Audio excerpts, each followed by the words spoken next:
Good afternoon, everybody. Thanks for clicking on the Friday afternoon weather webcast for December 5th, 2014. I'm meteorologist Nate Harrington. Another warm day. I think I've said that the last few days. Yeah, I have. Temperature's not quite as warm, widespread around the Wiregrass today. I'll show you what I mean here in just one second. Low temperatures this morning, 48 in Troy, 49 Enterprise. Those were the cool spots around the area. 53 Ozark and Dothan, 50 in Abbeville and Bonifay, 51 Mariana. Some of the cooler spots.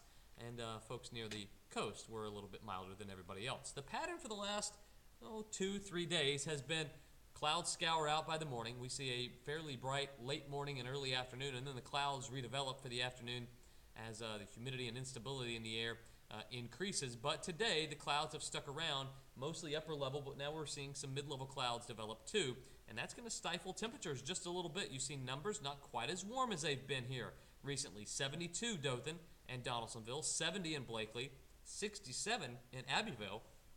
Temperatures to our east not quite as warm as temperatures to the west because of the persistent easterly flow, and numbers in southwest Georgia and the Panhandle aren't quite as warm as folks around the western part of the Wiregrass. So that flow out of the east helping keep things a little bit cooler, and a lot of cloud cover is to be thanked for that.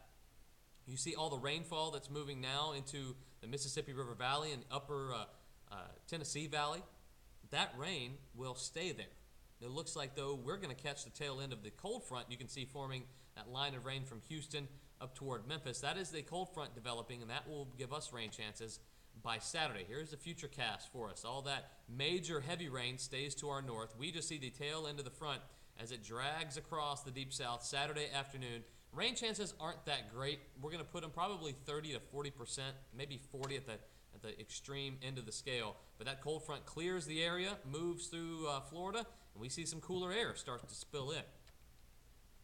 By Monday morning, more cloud cover, but a brighter week ahead for us as we head into next week. There you see the temperatures to the east, a little bit cooler. Jacksonville at 64, most of central Georgia and the Panhandle of northeast Florida, I should say, in the low 70s, right near 70 degrees and upper 60s. So that's why with the persistent easterly flow, you see numbers on the east side of the viewing area just a little bit cooler than the west side of the viewing area. 81 Baton Rouge, and temperatures have increased off to our north too, where they've been cool all week long. All right, let's talk futurecast temperatures for, excuse me, wow, big yawn. For this afternoon, we had numbers in the 60s and 70s. For tonight into tomorrow morning, I think numbers in the 50s once again. 70s for tomorrow afternoon. It'll be a little bit warmer tomorrow ahead of the front with basically all straight southerly and southwesterly flow ahead of the cold front. Then the cold front brings those colder temperatures. By Sunday morning, we're talking 40s, low and middle 40s once again.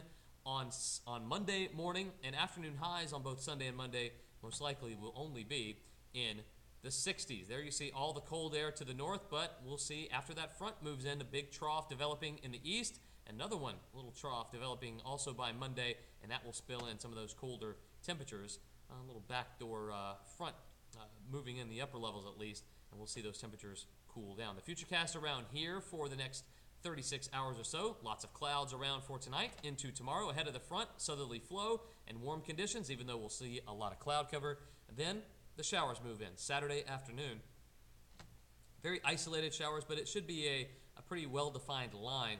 But I think the rainfall along that line will be very few and far between. The future temperatures for tonight, when you wake up tomorrow morning, I should say 60s into the 50s for tomorrow. Saturday afternoon, even with the cloud cover, will rebound with southerly flow and lots of moisture in the air, middle 70s. And then temperatures cool down for the weekend and the start of next week. I guess I should say the end of the weekend and the start of next week. If you have any questions for the afternoon weather webcast, why I maybe yawned during the middle of that, sorry about that. Didn't get a lot of sleep last night. We'll answer those questions for you. We'll have the 5-day forecast coming up tonight on News 4 at 5, 6, and 10. Also, primetime news at 9 on the CW and WRGX news at 5:30. Everybody have a great Friday, and we'll see you back here on Monday.